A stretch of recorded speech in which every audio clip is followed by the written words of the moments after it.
All right, we're going sorry now. We're imminent. We go straight to the House of Commons.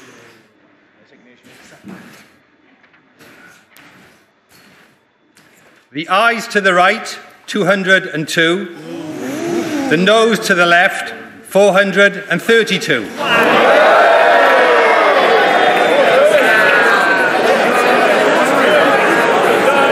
The ayes to the right, 202. The noes, order! The ayes to the right, 202. The noes to the left, 432. So the noes have it. The noes have it. Unlock. On a point of, indeed. So there we have the result. The Prime Minister has lost her Brexit deal motion by 230 votes. Let's go to the Prime Minister now. Does not support this deal, but tonight's vote tells us nothing about what it does support. Nothing about how. Nothing about how or even if it intends to honour the decision the British people took in a referendum Parliament decided to hold.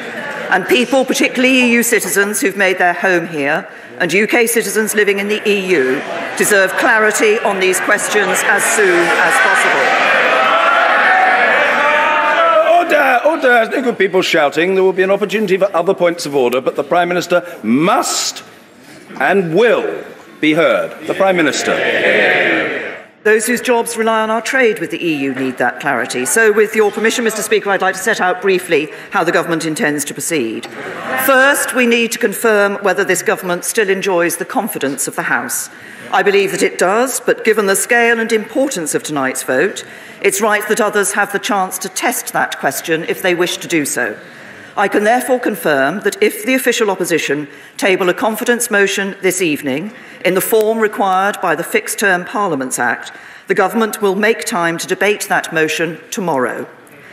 And if, as happened before Christmas, the official opposition declined to do so, we will, on this occasion, consider making time tomorrow to debate any motion in the form required from the other opposition parties, should they put one forward.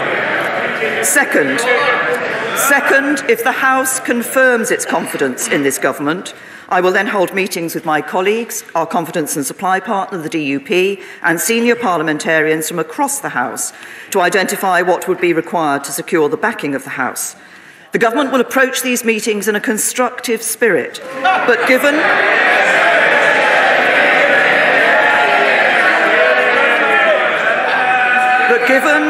the urgent need to make progress, we must focus on ideas that are genuinely negotiable and have sufficient support in this House. Third, if these meetings yield such ideas, the government will then explore them with the European Union. Mr. Speaker, I want to end by offering two reassurances. The first is to those who fear that the government's strategy is to run down the clock to the 29th of March. That is not our strategy. I've always believed that the best way forward is to leave in an orderly way with a good deal, and have devoted much of the last 2 years negotiating such a deal. As you confirmed, Mr. Speaker, the amendment to the business motion tabled last week by my right honourable and learned friend, the member for Beaconsfield, is not legally binding, but the government respects the will of the House. We will therefore make a statement about the way forward and table an amendable motion by Monday. The second reassurance is to the British people who voted to leave the European Union in the referendum 2.5 years ago. I became Prime Minister immediately after that referendum. I believe it's my duty to deliver on their instruction, and I intend to do so. Every day that passes without this issue being resolved means more uncertainty, more bitterness and more rancour. The government has heard what the House has said tonight, but I ask members on all sides of the House to listen to the British people who want this issue settled and to work with the government to do just that. I will come to other colleagues, but first of all, point of order, the Leader of the Opposition, Jeremy Corbyn. Thank you, Mr. Speaker. The result of tonight's vote is the greatest defeat for a government since the 1920s in this House.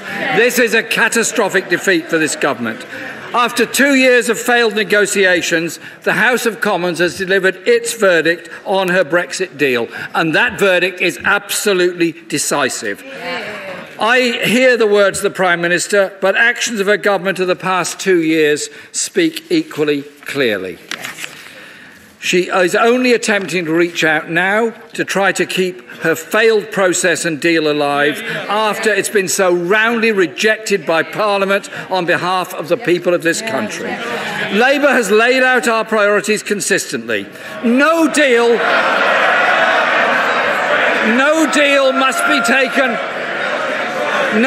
must be taken off the table.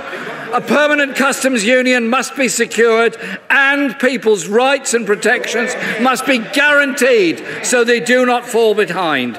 At every turn, the Prime Minister has closed the door on dialogue. Businesses begged her to negotiate a comprehensive customs union. Trade union leaders pressed her for the same thing. They were ignored. In the last 2 years, she's only had one priority: the Conservative Party. Her governing principle of delay and denial has reached the end of the line. She cannot seriously believe that after 2 years of failure, she is capable of negotiating a good deal for the people of this country. The most important issue facing us is that the government has lost the confidence of this House and this country. I therefore, Mr. Speaker, inform you I have now tabled a motion of no confidence in this government. And I'm pleased that motion will be debated tomorrow, so this House can give its verdict on the sheer incompetence of this government and pass that motion of no confidence in the government.